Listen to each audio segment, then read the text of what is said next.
Hey guys, this is the air conditioning inlet of the Tesla Model 3. Oh no!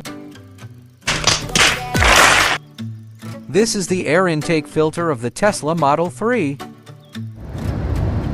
But please take a look, the gaps in this filter are so large that it can even fit my fingers when I installed the filter.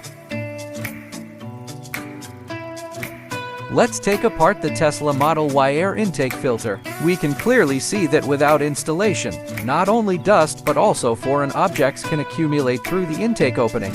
Compared to the Model 3, the Model Y's air intake has an additional layer of HEPA filter for protection, but foreign objects can still accumulate.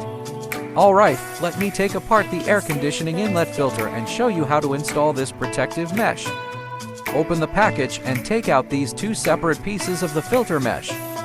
Flip the air intake over and align the air conditioning filter with the fasteners. Press gently to easily snap it into place. These filter meshes are all developed and manufactured according to the original factory size and proportions. By following these steps, you have successfully installed the filter. That concludes this video. If you enjoyed it, please like and subscribe for more content.